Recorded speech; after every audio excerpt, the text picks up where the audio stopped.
teman-teman Bepan bertahan di tengah era modernisasi yang seperti ini gitu? Apa sih hal-hal konkret, langkah-langkah konkret yang teman-teman di Bepan lakukan gitu? Iya, menarik sekali sih Kak Febe ketika ditanya tentang modernisasi dan juga banyak stigma-stigma tentang kalau misalnya kita terlalu berfokus kepada adat budaya akan istilahnya jadi kolot, tidak progresif, konservatif.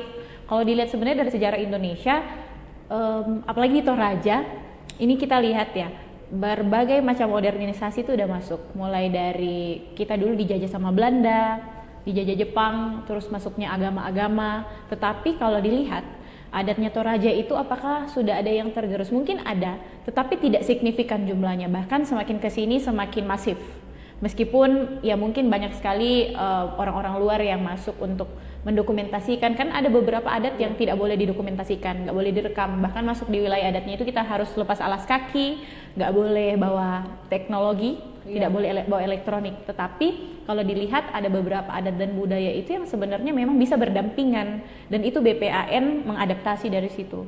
Bagaimana kemudian arus modernisasi itu tetap berdampingan dengan teman-teman pemuda adat. Jadi teman-teman pemuda adat secara kritis melihat manfaat dari modernisasi itu. Kalau Kakak lihat sekarang di website kami di BPAN dan juga di sosial media kami di Instagram dan Facebook, banyak sekali sebenarnya hasil-hasil karya teman-teman itu. Ada yang jadi filmmaker, terus ada yang bikin podcast, ada yang bikin vlog, dan ketika melihat itu kemudian kita sangat senang karena tanpa harus didorong teman-teman sudah punya kesadaran sendiri. Dan podcastnya itu bukan sekedar podcast yang misalnya temanya jauh sekali dari masyarakat adat atau perjuangan masyarakat adat, itu betul-betul mendokumentasikan wilayah adat mereka. Bahkan mereka juga ikut memasukkan suara air, suara hutan, dan itu podcastnya benar-benar direkam di dalam wilayah adatnya mereka. Jadi itu suatu hal yang terus-menerus harus kita dukung dan harus disupport.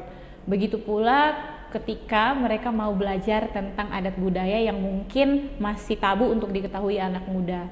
Anak muda, pemuda adat juga tidak boleh memaksa ketika ada memang beberapa pantangan-pantangan atau nasihat-nasihat yang disampaikan oleh tetua-tetua adat untuk kebaikan kita. Karena mempelajari segala sesuatu itu memang harus pelan-pelan, dan pasti setiap hal-hal yang disampaikan tetua adat kepada kita itu ada maksudnya. Di dalam bahasa Toraja kan biasanya ada pamalinya atau mekatabe ki dolo.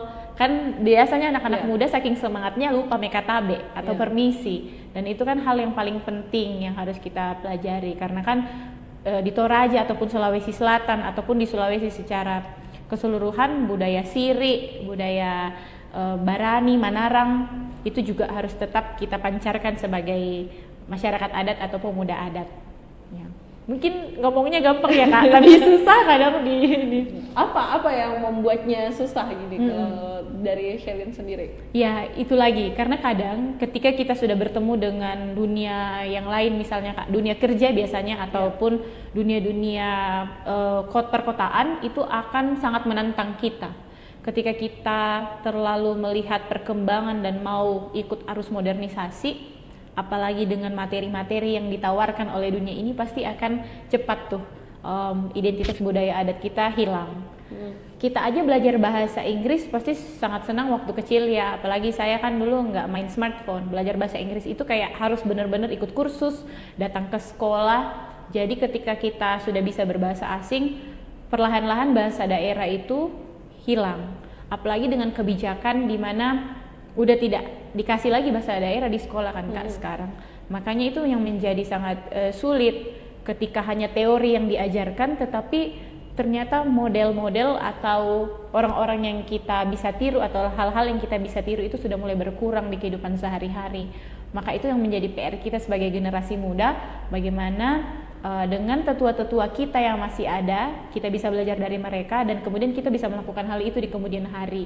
Jangankan jauh-jauh ke ritual ataupun misalnya mak kada-kada, tetapi dalam kehidupan sehari-hari juga, di dalam bertutur, melakukan sesuatu, itu bisa memancarkan nilai-nilai adat kita. Utamanya kalau orang Toraja kan harus kikmatorayan, ya kan? Kalau ya pokoknya di dalam berpakaian juga seperti itu kan Kak, banyak sekali norma-norma yang harus kita ikuti. Terima kasih sudah nonton. Jangan lupa like, subscribe, dan share ya.